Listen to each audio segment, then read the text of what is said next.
जय श्री कृष्ण बंधुओं, आपके अपने चैनल भक्ति की शक्ति में बहुत बहुत स्वागत है। आज हम श्रवण करेंगे जेठ मास की 24वें अध्याय की कथा। श्री हरि विष्णु का ध्यान करके आज की पावन कथा का आरंभ करते हैं। आज की कथा बहुत ही ज्ञानवर्धक है, क्योंकि आज की कथा में आपको तुलसी पूजा और तुलसी के महात्म का संपूर्ण वर्णन सुनने को मिलेगा। तो कथा को अंत तक जरूर सुनिएगा। और श्री नारद जी कहते हैं कि हे नरेश्वर, इस प्रकार चंद्रा नना की कही हुई बात सुनकर राजेश्वरी श्री राधा ने साक्षात श्री हरि को संतुष्ट करने वाली तुलसी सेवन का व्रत प्रारंभ किया और केतकी वन में 100 हाथ गोलाकार भूमि पर बहुत ऊंचा और अत्यंत मनोहर श्री तुलसी जी का मंदिर बनवाया, जिसकी दीवार सोने से जड़ी हुई और किनारे किनारे पद्मरागमणि लगी थी। वह सुंदर मंदिर पन्ने, हीरों और मोतियों के परकोटे से अत्यंत सुशोभित तथा उनके चारों ओर परिक्रमा के लिए गली बनाई गई थी, जिसकी भूमि चिंतामणि से मंडित थी। बहुत ऊंचा तोरण अर्थात मुख्य द्वार या गोपुर उस मंदिर का शोभा बढ़ाता था। वहां स्वर्णमय ध्वज दंड से युक्त पताका फहरा रही थी। चारों ओर ताने हुए सुनहरे बितांतों अर्थात चंदवों के कारण वह तुलसी मंदिर बैजंती पताका से युक्त इंद्र भवन का देमान था। हे तुलसी मंदिर के ऐसे तुलसी मंदिर के मध्य भाग में हरे पल्लवों से सुशोभित तुलसी की स्थापना करके श्री राधा ने अभिजीत मुहूर्त में उसकी सेवा प्रारंभ की। श्री गर्ग जी को बुलाकर उनकी बताई हुई विधि से सती श्री राधा ने बड़े भक्ति भाव से श्री कृष्ण को संतुष्ट करने के लिए अश्विनी शुक्ला पूर्णिमा से लेकर चैत पूर्णिमा तक तुलसी सेवन व्रत का अनुष्ठान किया। व्रत आरंभ करके उन्होंने प्रति मास पृथक पृथक रस से तुलसी को सींचा। कार्तिक में दूध से, मार्गशीर्ष में ईख से और पौष में द्राक्षा रस से और माघ में 12 मासी आम के रस से, फाल्गुनी मास में अनेक वस्तुओं से मिश्रित मिश्री के रस से और चैत मास में पंचामृत से उसका सेवन किया। हे नरेश्वर, इस प्रकार व्रत पूरा करके वृषभानु नंदनी श्री राधा ने गर्ग जी की बताई हुई विधि से वैशाख कृष्ण प्रतिपदा के दिन उद्यापन का उत्सव किया। उन्होंने 2 लाख ब्राह्मणों को 56 भोगों से तृप्त करके वस्त्र और आभूषणों के साथ दक्षिणा दी। हे विंध्यराज, मोटे मोटे दिव्य मोतियों का 1 लाख भार और स्वर्ण का 1 कोटि भार श्री गर्गाचार्य जी को दिया। उस समय आकाश में देवताओं की धुंधियां बजने लगी और अप्सराओं का नृत्य होने लगा और देवता लोग उस तुलसी मंदिर के ऊपर दिव्य पुष्पों की वर्षा करने लगी। उसी समय स्वर्ण में सिंहासन पर विराजमान हरिप्रिया तुलसी देवी प्रकट हुई। उसके 4 भुजाएं थी, कमल दल के समान विशाल नेत्र थे, 16 वर्ष की अवस्था एवं श्याम कांत थी और मस्तक पर हेममय किरीट प्रकाशित था और कानों में कांचन में कुंडल झलमला रहे थे। पीताम्बर से आच्छादित केसों की बंधी हुई नागिन जैसी वेणी में वैजंती माला धारण किए गरुड़ से उतरकर तुलसी देवी ने रंगवल्ली जैसी श्री राधा को अपनी भुजाओं से अंग में भर लिया और उसके मुखचंद्र का चुम्बन लिया। तुलसी बोली, हे कलावती, हे कुमारी राधे, मैं तुम्हारी भक्ति भाव से वंशीभूत होकर निरंतर प्रसन्न हूँ। हे भामिनी, तुमने केवल लोक संग्रह की भावना से इस सर्वतोमुखी व्रत का अनुष्ठान किया है, अर्थात वास्तव में तो तुम पूर्ण काम हो। यहाँ इंद्रिय, मन, बुद्धि और चित्त द्वारा जो मनोरथ तुमने किया है वह सब तुम्हारे सम्मुख सफल हो। पति सदा तुम्हारे अनुकूल हो और इसी प्रकार कीर्तनीय परम सौभाग्य बना रहे। श्री नारद जी कहते हैं कि हे राजन, यूं कहती हुई हरिप्रिया तुलसी को प्रणाम करके वृषभानु नंदिनी राधा ने उनसे कहा, हे देवी, गोविंद के युगल चरणाविंदों में मेरी आहतुकी भक्ति बनी रहे। हे मैथिली राज शिरोमणि, हर हरिप्रिया तुलसी तथास्तु कहकर अंतर्ध्यान हो गई। तब वे बृजभानु नंदिनी राधा अपने नगर में प्रसन्नचित्त रहने लगी। हे राजन, इस पृथ्वी पर जो मनुष्य भक्ति प्रयत्न होकर श्री राधिका के इस विचित्र उपाख्यान को सुनाता है वह मन ही मन त्रिवर्ग सुख का अनुभव करके अंत में भगवान को पाकर कृतकृत्य हो जाता है। राजा बहुलासु बोले, हे मुनि, श्री राधा कृष्ण के चरित्र को सुनते सुनते मेरा मन आघाता नहीं, ठीक उसी तरह जैसे कि शरद ऋतु के प्रफुल्ल कमल का रसपान करते समय भ्रमरों की तृप्ति नहीं होती।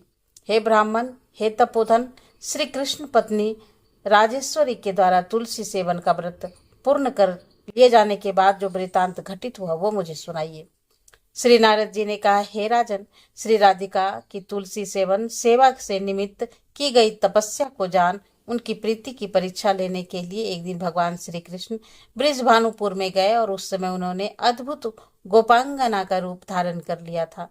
चलते चलते उनके पैरों से नुपुर की मधुर झनकार हो रही थी। कटी की करधनी में लगी हुई क्षुद्र घंटिकाओं की भी मधुर खनखनाहट सुनाई पड़ती थी। अंगुलियों में मुद्रिकाओं की अपूर्व शोभा थी।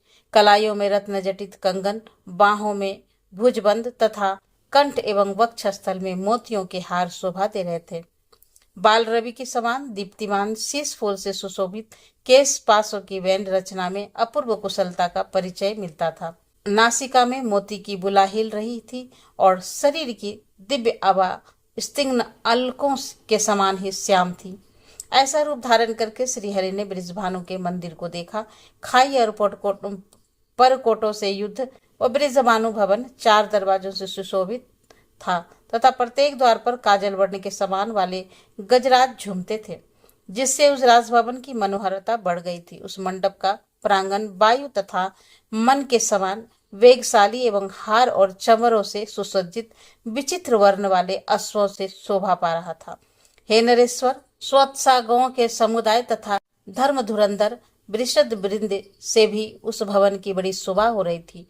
बहुत से गोपाल वहां बंसी और बेत धारण किए गीत गा रहे थे और मायामयी युवती का वेश धारण किए श्याम सुंदर प्रांगण के अंतःपुर में प्रविष्ट हुआ, जहां कोटि सूर्यों के समान कांत कपाटों और खंभों की पंक्तियां प्रकाशित फैला रही थी।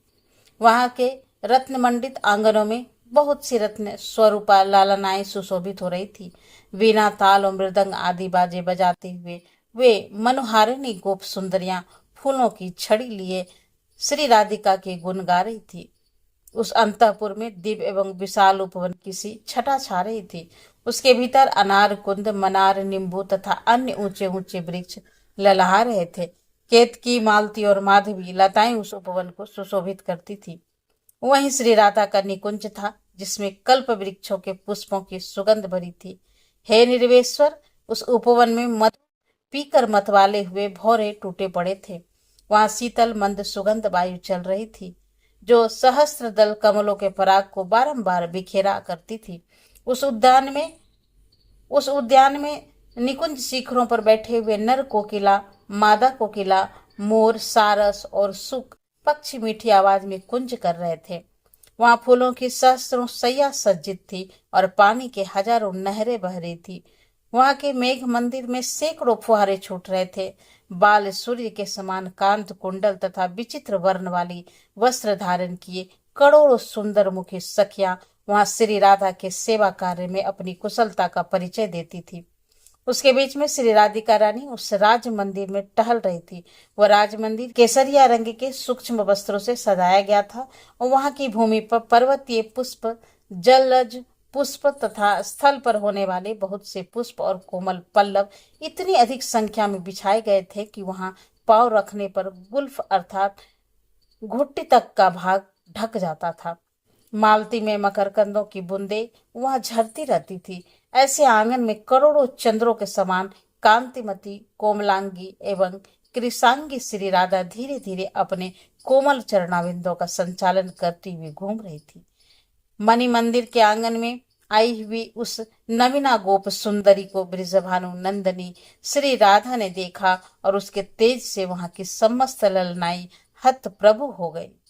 जैसे चंद्रमा के उदय होने से ताराओं की कांत फीकी पड़ जाती है, उसके उत्तम एवं महान गौरव का अनुभव करके श्री राधा ने अभ्युत्थान दिया अर्थात अगवानी की और वहां दोनों बाहों से उसका गाढ़ अर्थात आलिंगन करके उसे दिव्य सिंहासन पर बैठाया। फिर लोक रीति के अनुसार जल आदि उपचार अर्पित करके उसका सुंदर पूजन अर्थात आदर सत्कार आरंभ किया गया। और श्री राधा बोली, हे सुंदरी सखी, तुम्हारा स्वागत है। मुझे शीघ्र ही अपना नाम बताओ। तुम स्वतः आज यहाँ आ गई हो, यह मेरे लिए ही महान सौभाग्य की बात है। इस भूतल पर तुम्हारे समान दिव्य रूप का कहीं दर्शन नहीं होता। हे शुभ्र, जहाँ तुम जैसी सुंदरी निवास करती है वह नगर निश्चय ही धन्य है। हे देवी, अपने आगमन का कारण विस्तार पूर्वक बताओ। मेरे योग्य जो कार्य हो वह तुम्हें अवश्य कहना चाहिए। तुम अपनी वांकी चितवन, सुंदर दीप्ति, मधुर वाणी, मनोहर मुस्कान, चाल ढाल और आकृति से इस समय मुझे श्रीपति के सदृश दिखाई देती हो। हे सुबह, तुम प्रतिदिन मुझसे मिलने के लिए आया करो। यदि ना आ सको तो मुझे ही अपने निवास स्थान का संकेत प्रदान कर दो। जिस विधि से हमारा तुम्हारे साथ मिलना संभव हो वह विधि तुम्हें सदा उपयोग में लानी चाहिए।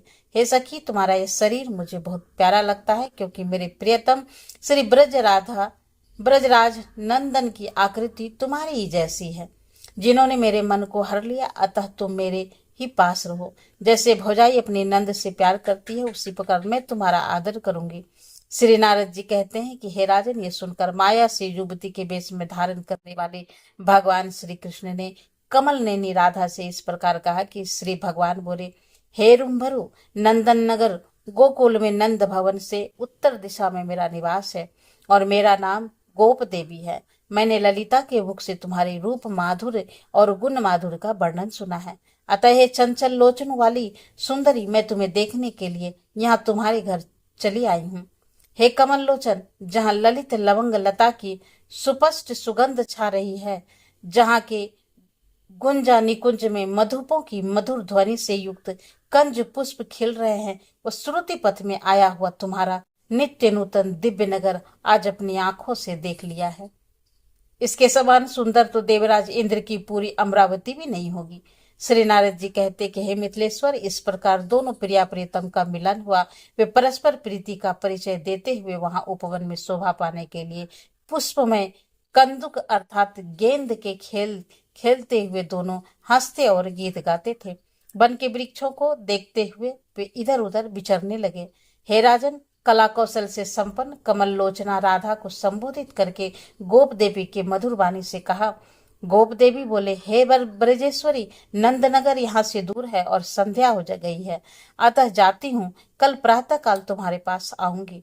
इसमें संशय नहीं है। श्री नारद जी कहते हैं कि हे राजन, गोप देवी की आवाज सुनकर ब्रजेश्वरी श्री राधा के नयनों से तत्काल आंसुओं की धारा भर चली।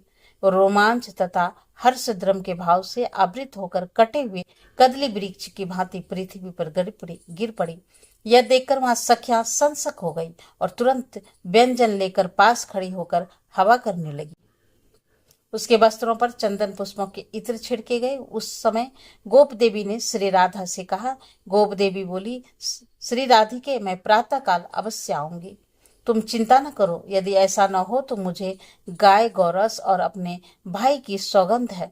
श्री नारद जी कहते हैं कि हे नरवेश्वर, यूं कहकर माया से युवती का वेश धारण करने वाले श्री हरि राधा को धीरज बंधाकर श्री नंद गोकुल अर्थात नंद गांव में चले गए। आज की कथा का यहीं पर समापन करती हूँ। इसके आगे का वृतांत आप कल की कथा में सुनेंगे।